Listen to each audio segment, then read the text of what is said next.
মায়ের হাতের রান্না চ্যানেলে তোমাদের সবাইকে স্বাগত। তোমাদের জন্য একটা নতুন স্পেশাল চিকেনের রেসিপি নিয়ে চলে আসছি। এই চিকেন ভুনাটা বানানোর জন্য মা প্রথমেই নিয়ে নিয়েছি দুটো চিকেন, তার মধ্যে 4 টেবিল চামচ পেঁয়াজ বাটা, 2 টেবিল চামচ আদা রসুন কাঁচা লঙ্কা বাটা, লাগছে স্বাদ মতো লবণ, মায়ের মধ্যে দিয়ে দিল 2 টেবিল স্পুনের মতো হলুদ গুঁড়ো, 2 টেবিল স্পুনের মতো মরিচ গুঁড়ো, 1 চামচ ধনিয়া গুঁড়ো, আর সঙ্গে দিয়ে দিচ্ছে 2 টেবিল চামচের মতো মিষ্টি দই। এরপর সর্ষের তেল দিয়ে মশলাগুলো দিয়ে চিকেনটাকে মা খুব সুন্দর করে ম্যারিনেট করে নিচ্ছে। এত সুন্দর স্মেল আসছিল এই পর্যায়ে। এরপর মা কড়াইতে সাদা তেল গরম করে তাতে হলুদ মাখানো আলুগুলো ভেজে নিচ্ছে।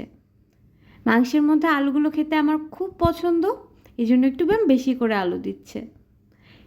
আলুগুলোকে খুব সুন্দর করে ফ্রাই করে সেই তেলে সর্ষের তেল আর ঘি গরম করে তার মধ্যে মা এলাচ দারচিনি মরিচ তেজপাতা ফোড়ন দিয়ে তার মধ্যে দিয়ে দেবে জিরে। খুব সুন্দর ফোড়নের গন্ধ চলে আসলে এর মধ্যে মা পেঁয়াজ কুচি দিয়ে দিচ্ছে। পেঁয়াজটাকে খুব সুন্দর করে বেরেস্তার মতো মা ফ্রাই করে নেবে। এরপরে মা দিয়ে দিল এই 6 থেকে 7 টেবিল চামচের মতো পেঁয়াজ বাটা।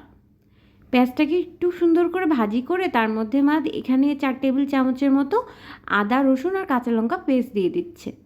এ পর্যায়ে কিছুক্ষণ ভুনে নিয়ে তার মধ্যে মা টমেটো পেস্ট দিয়ে দিবে। এখানে মা 2টো টমেটো ব্যবহার করেছে। সব কিছুকে খুব সুন্দর করে আস্তে আস্তে মা ভুনতে থাকবে। এই মশলাটা যত ভালো কষা হবে খেতে তত মজা লাগবে। এর মধ্যে মা 1 চামচ মরিচের গুঁড়ো আর 1 চামচ কাশ্মীরি লঙ্কার গুঁড়ো দিয়ে খুব সুন্দর করে কষিয়ে নিচ্ছে।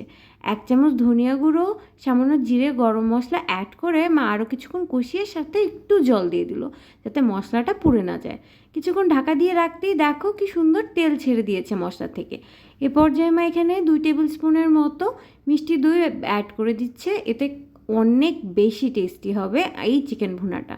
বেশ কিছুক্ষণ এভাবে কষিয়ে দেখো এখান থেকে তেল ছেড়ে দিয়েছে। এ পর্যায়ে মা চিকেনটাকে অ্যাড করে দেবে। চিকেনটাকে এই মশলার মধ্যে খুব সুন্দর করে মা কষিয়ে নেবে। এই রান্নার স্পেশালিটি হলো যত বেশি কষাবে রান্নাটা তত বেশি মজা হবে। মা কিন্তু বেশ সময় নিয়ে চিকেনটাকে একদম কষিয়ে নিয়েছে। কষাতে কষাতেই চিকেনটা কিন্তু অলমোস্ট রান্নাই হয়ে গিয়েছিল। এ পর্যায়ে মা আলুগুলোকে অ্যাড করে আরও বেশ কিছুক্ষণ কষিয়ে এর মধ্যে মা গরম জল অ্যাড করে দেবে। খুব সামান্য জল দিয়েছে কারণ বেশি জল লাগবে না। এ পর্যায়ে মা চিকেনটাকে রান্না হতে দেবে। বেশ কিছুক্ষণ ফুটিয়ে নিলে চিকেনটা প্রায় হয়ে এসছে।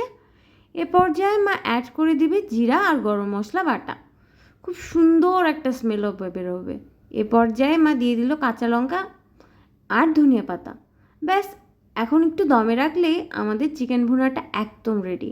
আমাদের ফ্যামিলি সিক্রেট এই স্পেশাল চিকেনটা একদম সবাই চেটে পুটে খায়। তোমরা কিন্তু অবশ্যই ট্রাই করবে। ভাত পোলাও লুচি পরোটা যে কোনো কিছুর সাথে জাস্ট দুর্দান্ত লাগে। ভালো লাগলে লাইক কমেন্ট শেয়ার সাবস্ক্রাইব করতে ভুলো না। দেখা হবে নেক্সট ভিডিওতে।